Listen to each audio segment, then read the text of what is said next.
Hey everyone, Physical Media 3 here, and after a brief hiatus, here's my first winter review. In 1996, a writer named David Berenbaum wrote a script about a large elf walking around Manhattan. While the script was being bounced around, they would eventually hire Jon Favreau as the director, with New Line Cinema distributing what was now titled Elf. Upon its release, it was met with acclaim from everyone, especially for Will Ferrell's performance as Buddy, and was a hit at the box office. Nowadays, it's frequently seen as a modern Christmas classic, right up there with movies like The Polar Express as an example of modern culture. Do I agree, or do I believe it was overhyped? Let's find out.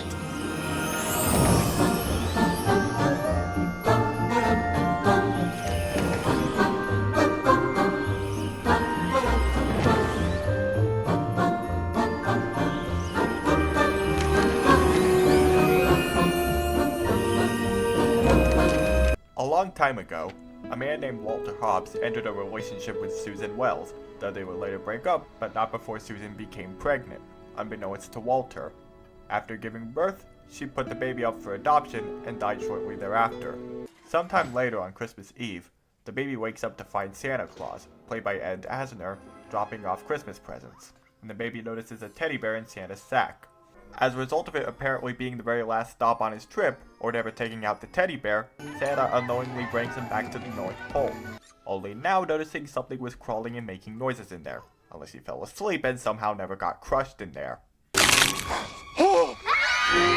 They realize his name is Buddy from his diaper labeling. Yeah, not sure if that's his actual name, or if the elves just call him that, and an elf named Papa Elf, yes, that's his name, played by Bob Newhart, adopts him. As he grows up not realizing he's a human, he starts to realize he doesn't exactly work as fast as the elves, and despite their attempts to be kind, he can tell he kind of annoys them, especially in the deleted scenes. And after overhearing a conversation discussing his origins, he has a brief existential crisis and has a talk with his adopted dad, who tells him of his origin and where his dad now works. Wishing to meet him, especially since he's on the naughty list, Buddy decides to travel there on foot rather than getting some transportation help. Then again, maybe that wouldn't have been feasible, and finally meets his dad, played by James Caan, who doesn't believe he's his son until after a DNA test. Now, Buddy has to convince his dad to lighten up for Christmas, all while trying to spread Christmas cheer to everyone he meets. The story has both pros and cons to it. One thing I do like is how they tackle the idea of someone living in a fantasy world versus how they would act in the real world, which realistically wouldn't be so childish and sweet. People who seem like dickheads at first glance actually do have some genuinely valid points when you look deeper. Even someone like Fulton Greenway, played by Michael Lerner, who is a cold, uncaring person towards his employees, even during family emergencies, has some legitimate reasons for forcing Hobbs to work on Christmas Eve since his negligence in book publishing has put the company in financial jeopardy. This also extends to one of the best things about the movie, the visual design. I love how the North Pole is created as a throwback to the Rankin-Bass specials. It really helps sell the idea that the elves live in a jolly world, which contrasts nicely with the grittier New York City, which they actually mostly shot on location, which can still also have its charm when the scene calls for it. This was something the animated retelling seemed to lose, with how everywhere seemed to be cartoony, even in New York. The only problem I have is that the lighting can be a little inconsistent at times, especially during the meeting with Miles Finch, where it looks like it takes place at daytime, yet Buddy's still dressed the same way as his date with Jovi at night. That it feels like Buddy ran away that night. Even as a kid, I thought that was a little confusing. I also really like many of the casting choices. Will Ferrell's just funny to listen to, though I'll admit he can get a little grating at times. James Caan also plays the mean father quite well, and he has some nice subtle expressions that do a lot more for his character than the story does. More on that in a bit.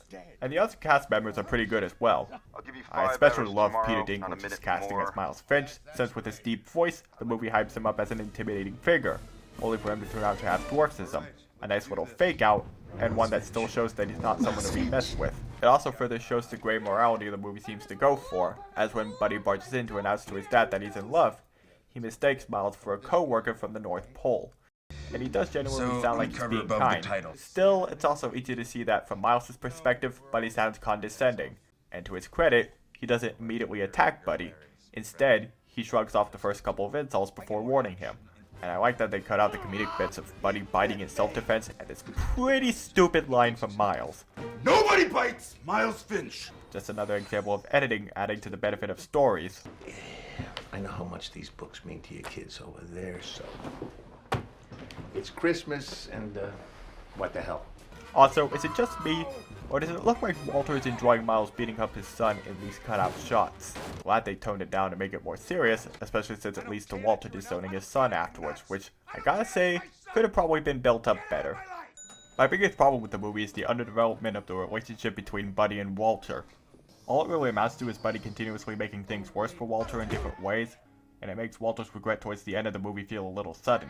I get wanting to devote some time to Buddy bonding with Michael, which does lead to an entertaining snowball fight and a nice arc on Michael's end, but I also think that kind of arc could have been applied to Walter as well. Like, imagine if Walter directly showed Buddy the mailroom and helped show him how it worked. Maybe the two could have had some conversation that helped them get to know each other better. Maybe afterwards they bond with the dance in the mailroom. Maybe Walter afterwards could have remembered what he has at stake, leading to an argument between them over what's more important, his family or his job, with both bringing up legitimate points, including Buddy bringing up his dad being on the naughty list. Maybe during the scene where Miles beats up Buddy, Walter's fatherly instincts could have flared up and he forces Miles off him, leading to Miles storming out, and Walter's breaking point. I feel like it would have made their respective moments of regret much more natural. This is why I think James Caan's performance really helps the character with the subtle reactions, doing more for the character than the story does. As for the others, while I feel Emily, played by Mary Steenburgen, is a little bland, I think Michael and Jovi, played by Zooey Deschanel, are nice examples of cynical characters that have nice growth from Buddy's Christmas cheer, though Michael's was definitely better in that regard.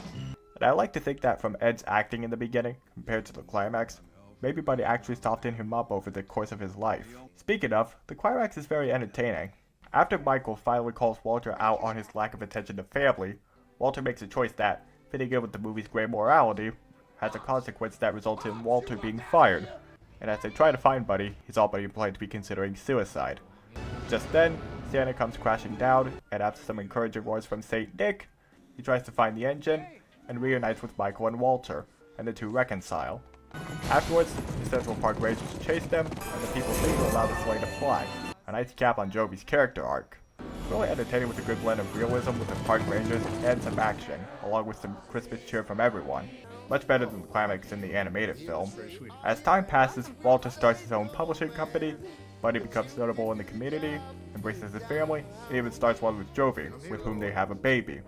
And they visit Papa Elf from time to time.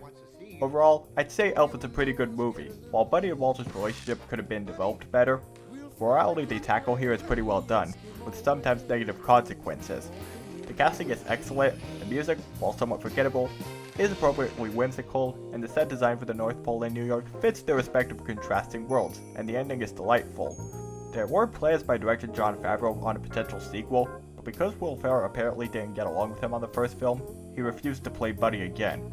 A bit of a problem when you're the main character. And with the passing of James Caan in 2022, I really don't think a sequel will ever happen at this point.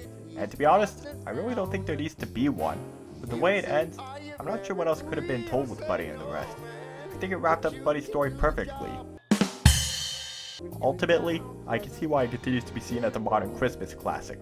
Not my favorite, but I never really cared about favorites, more about whether it was good or not.